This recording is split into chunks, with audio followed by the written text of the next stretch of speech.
Bonjour à tous, je suis Rico. Bienvenue dans Kaina, l'émission où je réponds à des questions que vous ne vous êtes jamais posées. Aujourd'hui c'est la première vidéo, je vais donc vous expliquer le concept. En plus de mes 2 vidéos par semaine, il sera possible que, de temps en temps, quand il n'y a pas la vidéo du vendredi, ou une vidéo en plus dans la semaine, qu'une vidéo de l'émission Kaina pop et soit publiée sur ma chaîne YouTube. Mais pourquoi Kaina? Pourquoi je prends cette intonation? Kaina, ou Kina, je ne sais pas parler anglais, c'est pour Question You Never Asked, la question que tu ne t'es jamais posée. Et pour l'intonation, c'est bien simple, c'est une émission un peu à part, donc voici le nouveau personnage, Professeur Rico. On va essayer d'ajuster au fur et à mesure. Ce seront des vidéos courtes qui ne dépasseront pas les 3 minutes.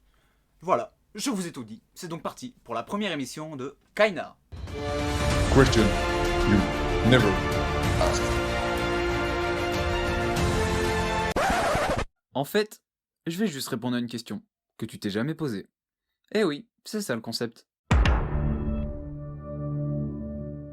Aujourd'hui, nous allons nous interroger sur la signification du nombre 420. 420 est un chiffre assimilé au monde du cannabis. Si cette expression est connue dans le monde entier, elle prend bien évidemment source dans le pays de l'oncle Sam. J'ai nommé... Bruxelles, Lutèce. Non, bien sûr que non, les États-Unis. Bien que sa véritable histoire est assez floue, quand t'estonnes ton imagination, elle travaille beaucoup. Le nombre 420 trouverait sa source dans la bouche d'un groupe d'amis californiens dans les années 70. 420, à prononcer 420, désignerait donc l'heure à laquelle les amis se rejoignaient à la fin des cours afin d'aller fumer. Depuis, cette expression a été popularisée dans le monde cannabinoïdal.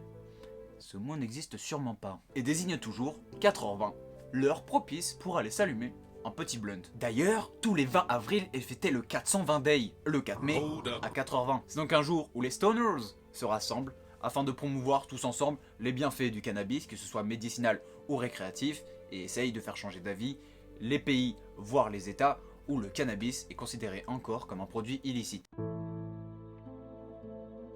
Voilà! J'espère avoir répondu à une question que tu ne t'es jamais posée. Si le concept te plaît, soutiens-le en laissant un like sur cette vidéo. Abonne-toi, et comme le dit un vieux proverbe chinois, on commence à vieillir quand on finit d'apprendre, eh bien restons jeunes et apprenons.